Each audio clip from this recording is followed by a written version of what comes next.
getting this thing started, how would you describe what stable awakening is all about, and maybe give us a little bit about where it all comes from for you? Yeah. Um, so stable awakening, that particular term is something that I was introduced to by Saeed Khan, who is a teacher, consciousness teacher, and teacher of enlightenment. And he was just after I experienced, like what most people would call a spiritual awakening, that initial opening, I was looking around trying to figure out what it is that had happened to me. And Said Khan was there. Just a friend introduced me to him, and he was kind of my initial guide in terms of stabilizing and what this new kind of expanded consciousness that I had stumbled into by accident. And basically, what stable awakening is, some people call it abiding awakening. There are different ways to talk about it, but instead of just a kind of momentary spike and kind of getting to the top of the mountain, seeing the kind of unity and the truth of all things, and then coming back down the mountain to your regular way of consciousness, which is oftentimes what people kind of experience, and they cycle through these peaks. Yeah. A stable awakening or an abiding awakening is when you get to the mountaintop and you kind of live there, you kind of stay there. And it's not so much that you're there in this kind of like ecstatic state of like, you're living in a psychedelic world for the rest of your life, but more it's the sense of you have access to the wider picture at any given moment. You can feel in a deep way the kind of oneness and non-separateness of all being. And it's not something that you have to you grasp for, search for, whenever you kind of you can access it at any given moment, and it feels like it's kind of in your bones, it's in your body. Yeah. It's a stable station of consciousness that you've reached. Sounds like you're talking about a healthy dose of integration within one's being. Yeah.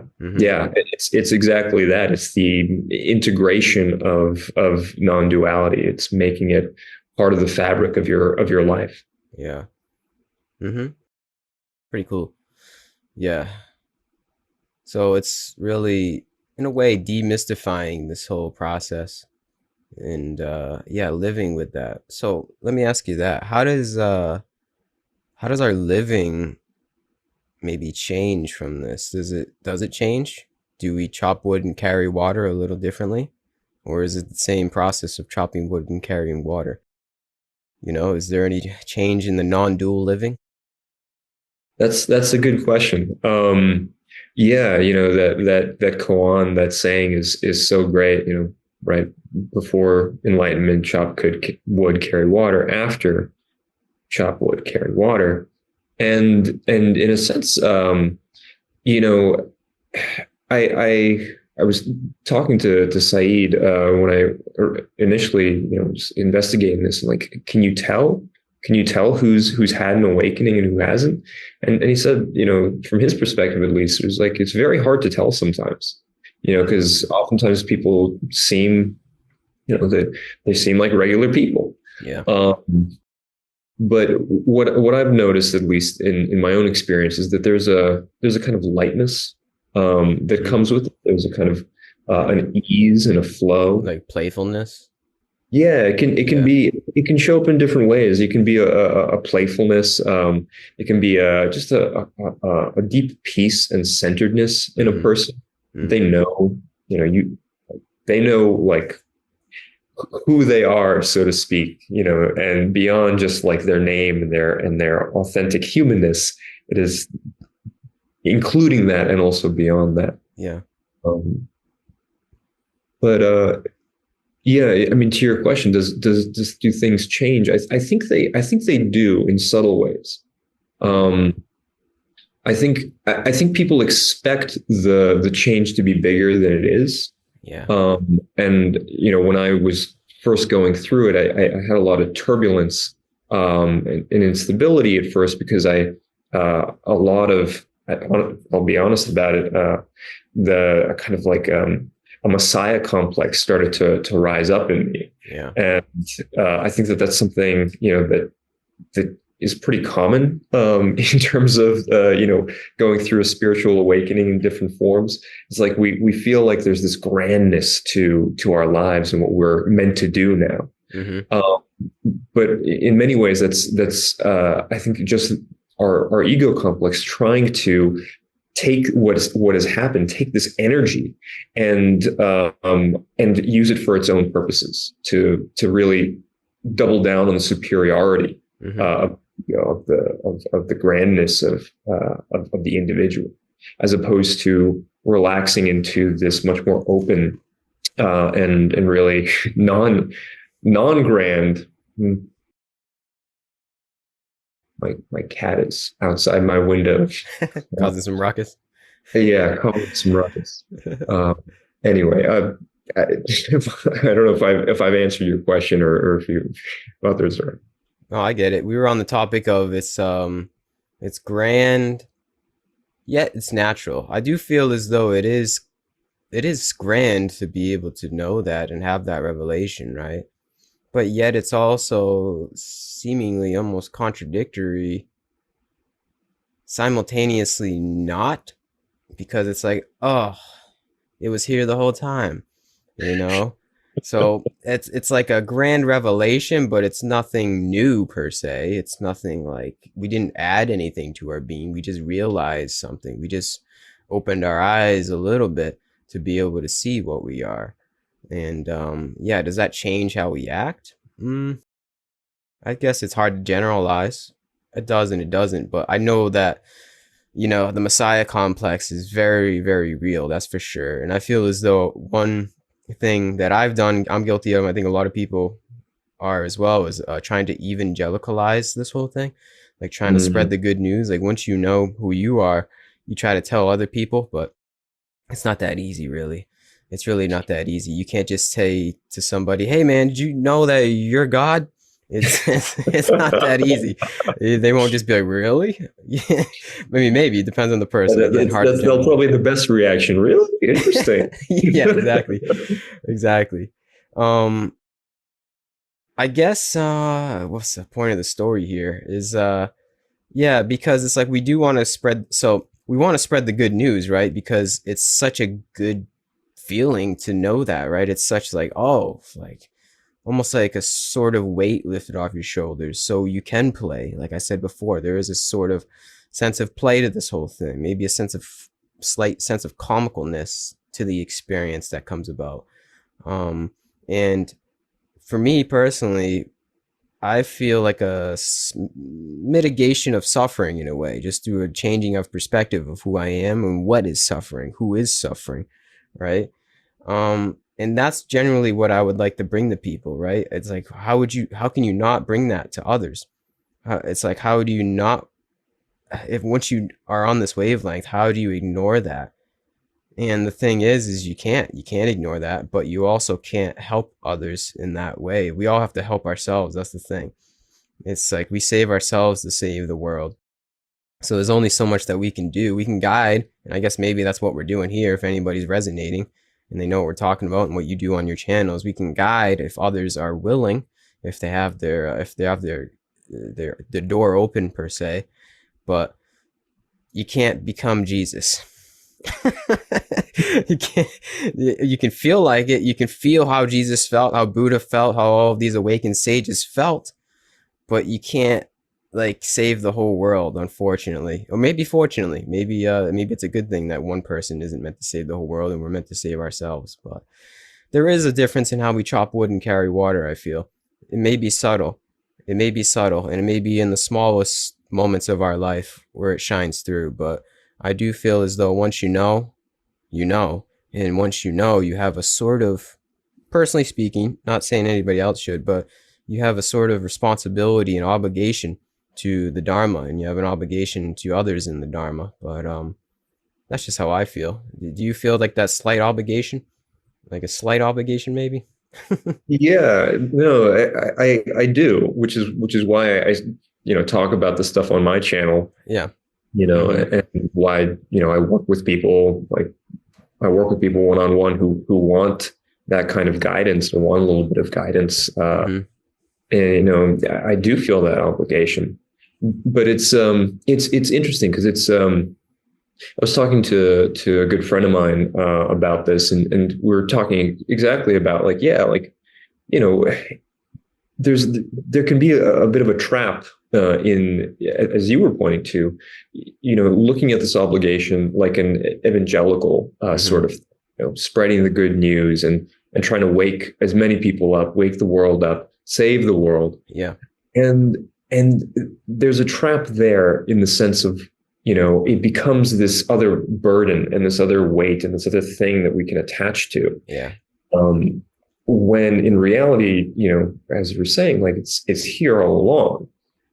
It's not really something that, the way that I think of it, it's not something that we so much gain as something that we lose. Mm-hmm. It's what we give up that allows us to settle in and just, oh Yeah. wow, there it is. Mm-hmm. Um, and so, yeah, there is a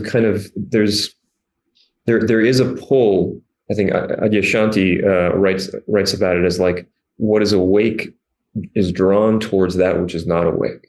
Mm. It is pulled towards that.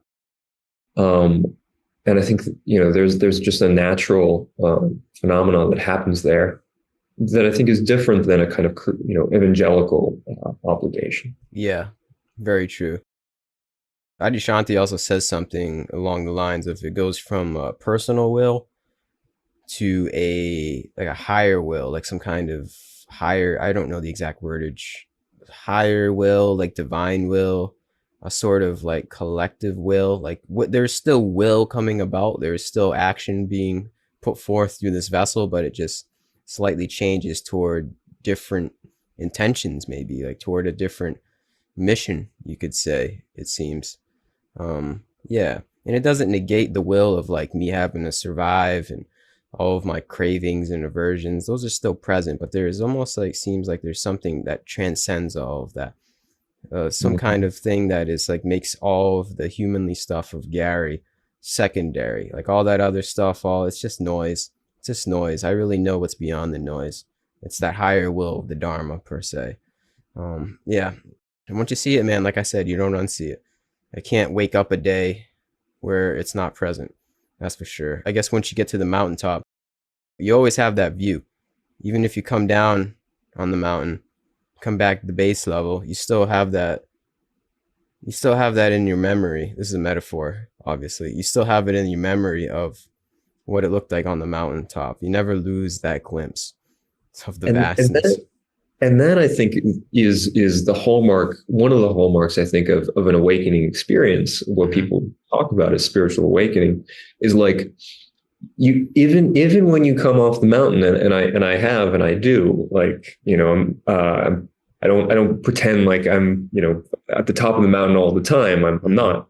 Mm-hmm. But even when you come down, you remember, that perspective is still there. It's like, oh yeah, and which kind of leads sometimes to, um, you know, well, you're sometimes still acting out some of your conditioning and desires, and of the human vessel.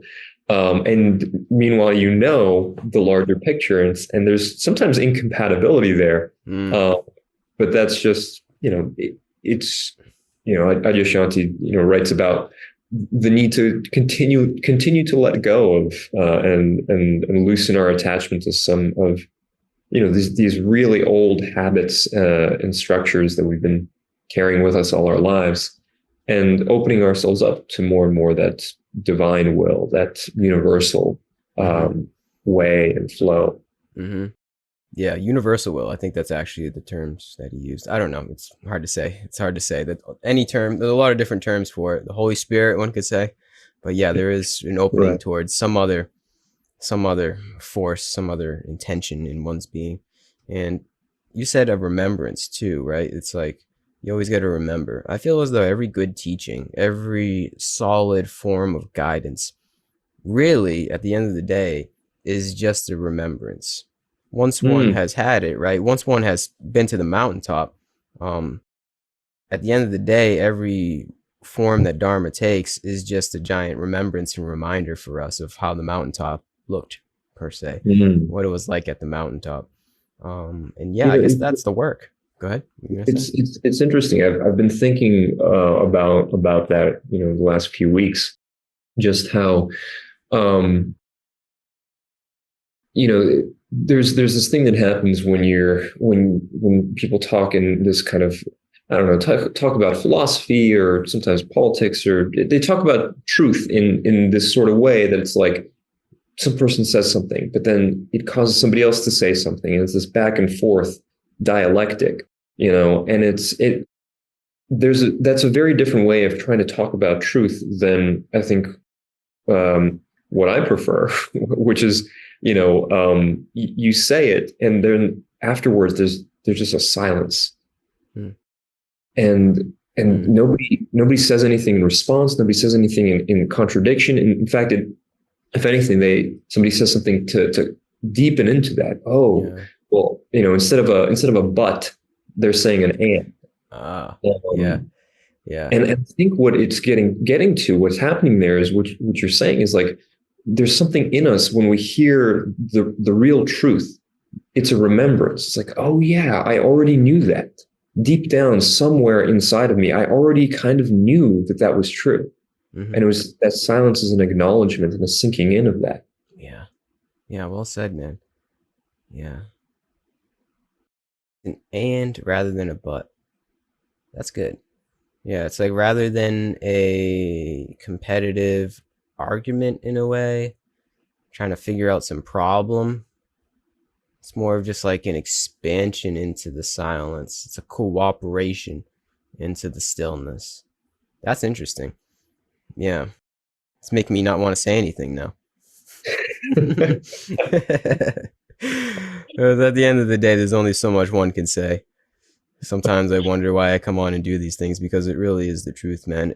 In the stillness, in the silence of our being within, that's really where the truth with the capital T lies, man. It's beyond narrative, it's beyond label, it's beyond any of these words that we could use.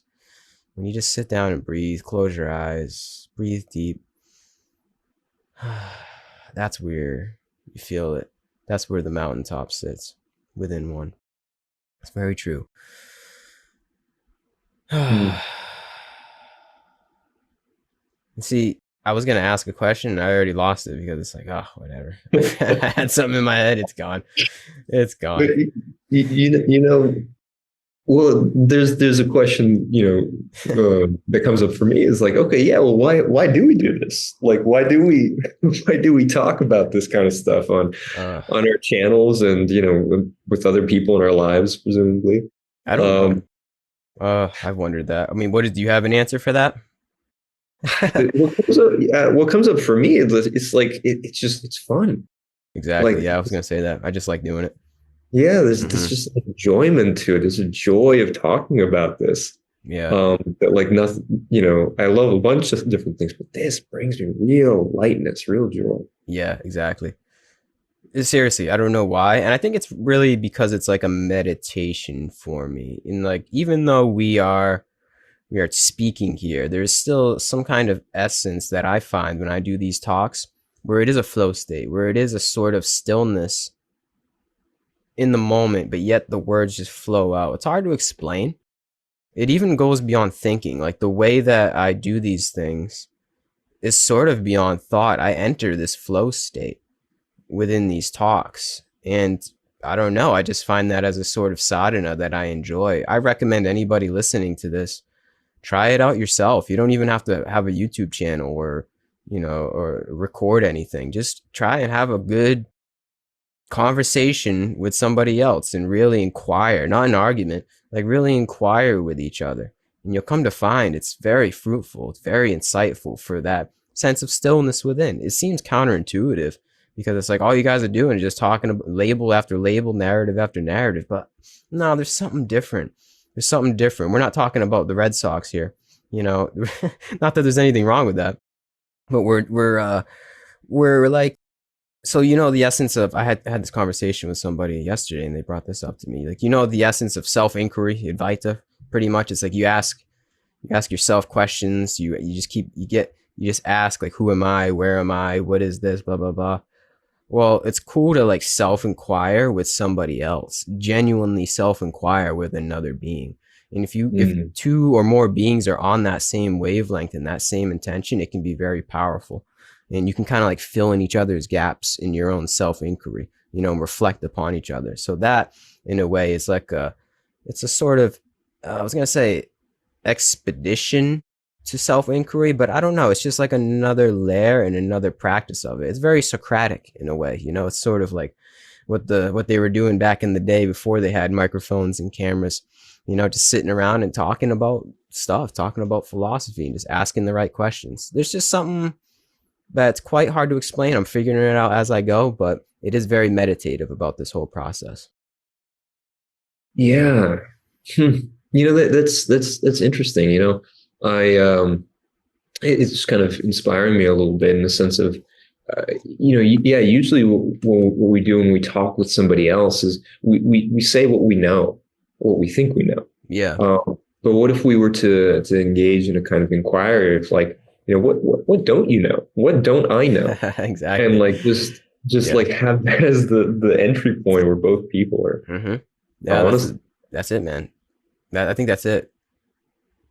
It's just I guess the challenge is to be humble in that aspect as much as you can. Try to enter the interaction with humility and enter the interaction of like seeing the Buddha in the other person, you know, seeing the teacher and the guru in the other person, and actually enter with that intention. You can go far. That's how I try to approach all of my talks, like a genuine sense of I don't know. And I really don't know. That's the true thing. Is I don't really know who you are. I kind of know what you're about, but entering a talk, anybody, not even just online, in real life, like, who is this person? What are they? Maybe they are the Buddha. I'm trying to find the Buddha, man. And yeah, that's it. It can be very, very helpful and to truly connect. That's it. It's just truly connecting with somebody. And I don't know. Yeah, I just enjoy it. I recommend anybody else to try it.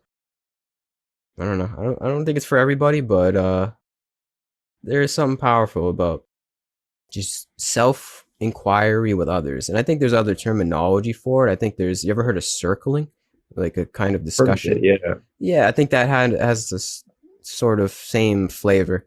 I don't know too much about that, but there are people that are doing it. Obviously, I'm not the only one, but I think a lot more people could benefit from that. Just rather than just, you know, having your conversations be like through text online, through Reddit, social media, text messages, or just like basic phone calls, which I don't even know if people do anymore, but like to have a genuine conversation with somebody for half an hour or more, hour, 2 hours, and to no distractions. I'm just going to tap in with this person and enter with a sense of, I don't know, I just don't know, and see what they know. And Mhm. yeah, I don't know. It's helpful, man. That's it. It's pretty helpful. It's pretty meta that we're talking about that as we're doing Yeah. it. Yeah. Well, it's some of you know, in terms of like in when I work with people one on one, sometimes it just becomes like this. It's Mm. sometimes I'm asking them certain strategic questions to try and open up either their hearts or their minds in some kind of way. But when somebody really kind of gets there and like drops in, then it just kind of becomes this back and forth of like, Yeah. wait, there's no hierarchy anymore. There's just Mm. like, truth speaking to truth. Mm. And I try to bring that into my conversations with friends and with other people. But I find that it's interesting. There's like a different quality to a conversation that has non-duality as its center, Yeah. than other, talking about the Red Sox or something Yeah. like that. Yeah, exactly. It's because well, it's a two-way street in that regard. One has to be open. One has to have the intention to do that, because usually conversations are very one-sided, as you're just talking about yourself.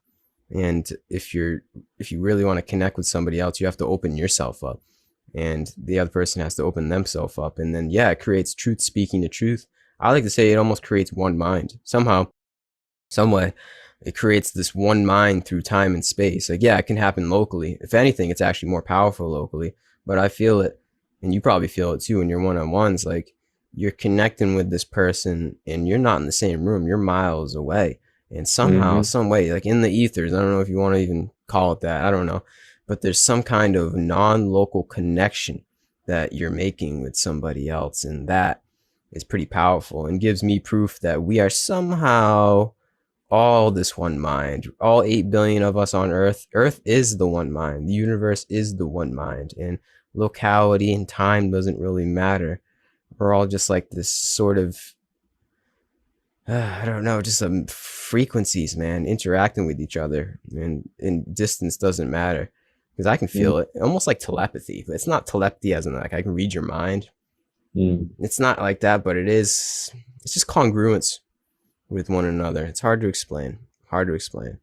I, Um, I yeah, like that terminology, a kind of congruence. yeah. It's, Alignment, congruence. Mm. yeah, yeah, just the sense of right. I recognize myself over there. You Mm-hmm. know, Mm-hmm. like Yeah. that's me, and this is me, and that's me over there too. And there's this, and it's this capital M me. It's this, Yeah. yeah, yeah. That's it. It's that simple. Being able to see yourself in another person's eyes. That transcends all locality. It really does. Being able to see that is pretty powerful. Yeah. And that's humbling to be able to do that and approach with that. That's the way of the sage, man, for sure. Easier said than done, though, that's for sure. But it's possible.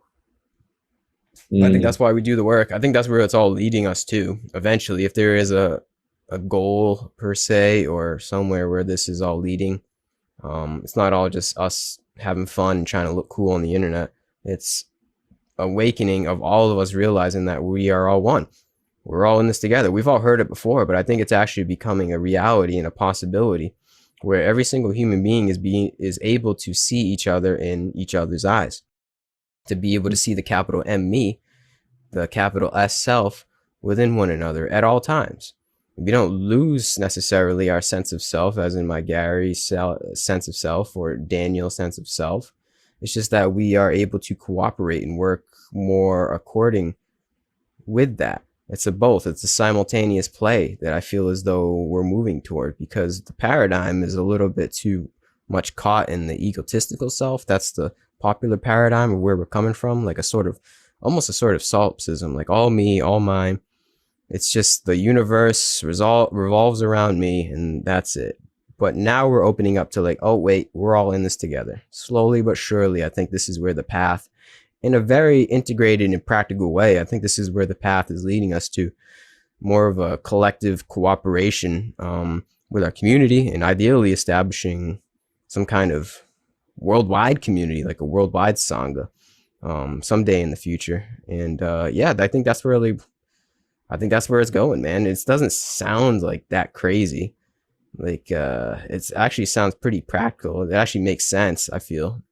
Do you think that's just like where we're going? Like, do you think, I mean, all right, this might be big and a lot of people agree and disagree with me on this, but do you think like eventually we're all gonna get to the mountaintop? We're all gonna be able to And see each other in each other's you eyes? know, I hope so. Yeah. Uh, I hope so. And it certainly, it certainly seems that way. Now that I'm kind of, I'm kind of more in tune and looking around. Um, I was after I had, my initial awakening experience, I was one of the first realizations that I had, it struck me so intensely. It was like, I wonder how many other people, Mm. have this or are walking around with this. Because it just was, and then I started to look around and I was like, oh wait, I'm starting to see it. Sometimes even just in moments in a person. Sometimes it pops up in a moment Yeah. and kind of goes away, but I saw it. It was there. And then another person just kind of like I see certain movies that I rewatch and I'm like, Mm. there it is, Mm-hmm. you know? Mm-hmm. And so I am hoping, and it feels like, as you're saying, this globalizing of this new expanded way of consciousness. And I used to, I heard about that like in the kind of, new age talk about like, global shift and consciousness awakening. It was kind of rolled my eyes at that. But but now I'm just like, oh, maybe that really is what we're in the process of. Yeah. And will we actually get there before, our human tendencies, destroy this planet? I don't know. But it certainly feels like that's what we're tending towards. Yeah, exactly. Yeah. Hmm. I think it'll be, and it is, like a gradual thing. It's not like all of a sudden tomorrow everyone's going to wake up and, and get the message. It's just like a sort of slowly but surely. I mean, I don't think it's as slow as we think it is. I think it's actually increasing, but Yeah. it's just gradual, a little bit here and there, a little bit here and there. And it's also something that you don't see on the news, right? It's not something you see On the pop news. culture on TikTok. So it's sort of this behind the scenes, the revolution will not be televised essence. I was thinking about that just a few weeks ago. Exactly. It's like this revolution will not be televised Mm. because there's nothing to televise. The only this thing that we're doing now is probably the closest thing to Yeah. it. Yeah, I guess we are televising it in a We're way. yeah, but it's like it's very different than the kind of what we think of as like it's not a it's making its way into movies and into television. I think I'm seeing certain directors or creators or writers like weaving it in.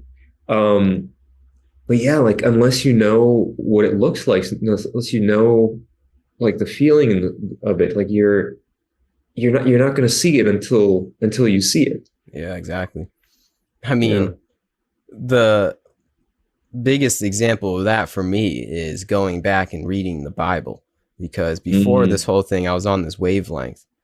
I just took the Bible, as most people do, at a very face value. It mm, was just a literal story. But no, there's like valuable lessons of awakening in there if you can look at it with a keen eye. mm, Jesus was just an awakened being trying to spread the gospel, spread the good news. And, obviously it was translated and probably edited over thousands and thousands of years, got a little disrupted in the true meaning of it. But when one has a sort of understanding within themselves, especially of Eastern philosophy, and then you go back into the Bible, or really any literature, any of the scriptures for that matter, you will be able to just realize and understand truly what this is all about, what the Bible is truly trying to tell us, what Jesus was truly trying to tell us in his life and in his teachings, in his sermons. um you yeah, know, that's the number one thing. What were you gonna It's say? so it's so interesting. I totally agree with you.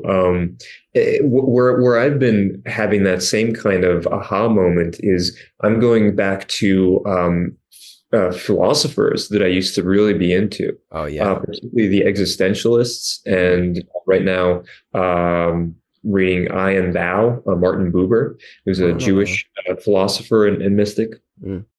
And I'm just going back to these older texts that I read, and I thought that I'd kind of like moved past that. Like, okay, now I'm like in the spiritual, mystical, enlightened domain. But looking back, it's like, oh wait, no, like that, there it is. Mm-hmm. There is the very thing. After going to the Eastern, I come back, look back at the Western, minds, and it's a little bit harder to figure out. But like, if you know what you're looking for, it's like, oh, it's very clearly there. Yeah. Yep. Um, yeah. Yeah. It's powerful stuff. Truly, it's powerful stuff. And I like to say this. I say this in every podcast, so I apologize if there's anyone that listens to every podcast and hears me say it. The truth is one, and the wise call it by many names. Mm. Mm-hmm. And it's easy to see that truth with a capital T. It may seem like a cliche, but it is true. It's easy to see that within a lot of different literature, a lot of different works of art, just a lot of different creations, if one is aligned with it. Just different labels, different philosophies, different ways to describe it. But at the end of the day, it's all the same truth. It's all the same thing. Many different fingers pointing at the same moon. Mm. It's really that Mm. simple. Yeah, yeah. But if you don't know what the moon looks like yourself within, then yeah, you might get lost at the finger. And that is a danger. That is a reality.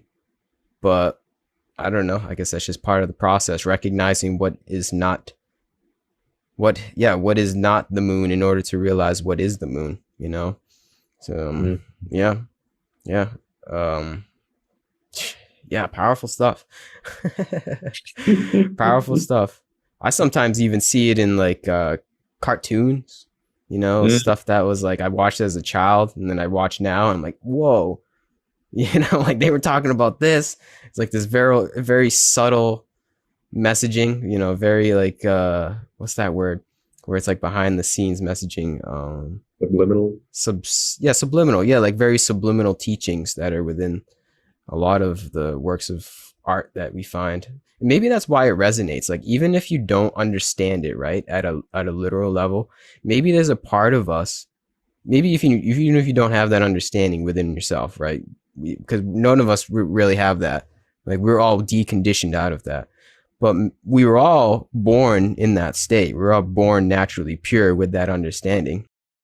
We just kind of get distorted and dirtied, you could say, over the years, conditioned into a way that isn't that way.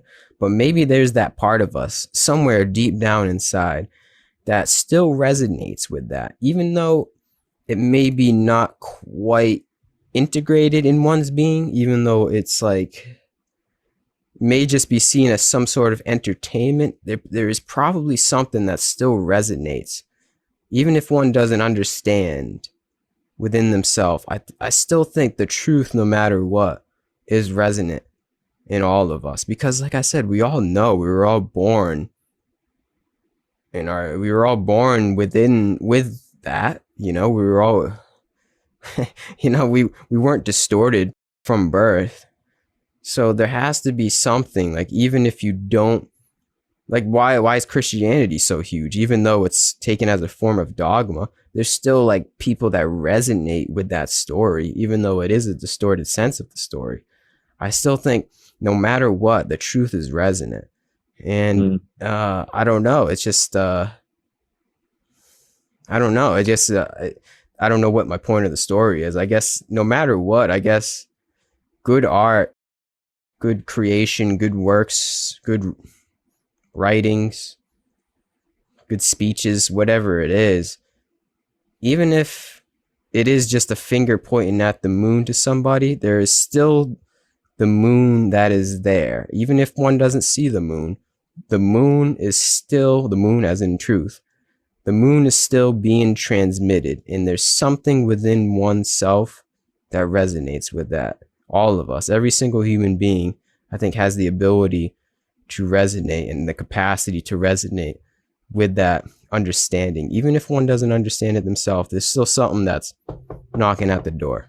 It's still like, come on, when are you going to open up? And we hear the knock, but not everybody opens. But in time, I think, like we said, in time, we will all get there and open the doors of perception, as Aldous Huxley says. Yeah, yeah, and I think there are many doors to open. It's not just one. We have many layers of conditioning and resistance and all that. Mm-hmm. Yeah. But yeah, it's I think what we were talking about earlier applies here. It's a remembrance, Mm-hmm. uh, and talking about where this shows up in Western philosophy. Socrates, or Plato writing through Socrates, talks about this.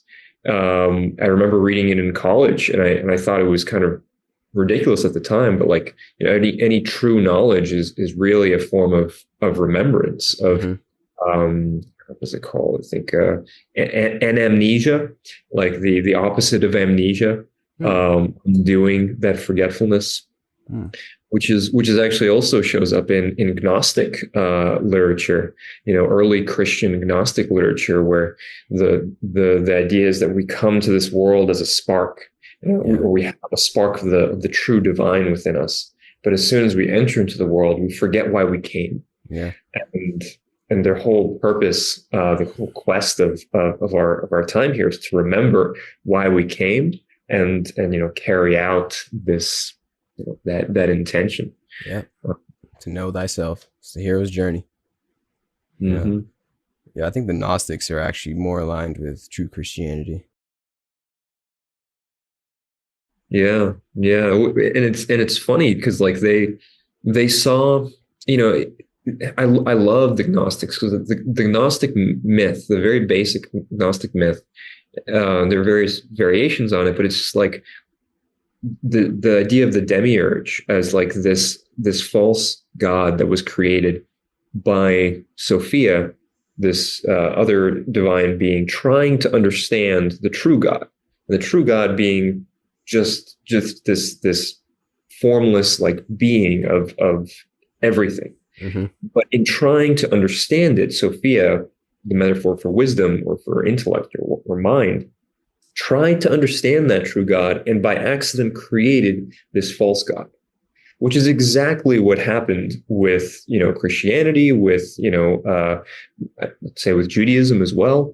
There's this grasping for the true God, and what you get is this human-like entity that we've created, and it's just so fascinating. The Gnostics saw through that, and were pointing to that like a few hundred years after Christianity first showed up on the scene. It's like, look, you're attaching and projecting your human conception of God onto what you think the divine is, and you're creating this demigod that is not the real thing.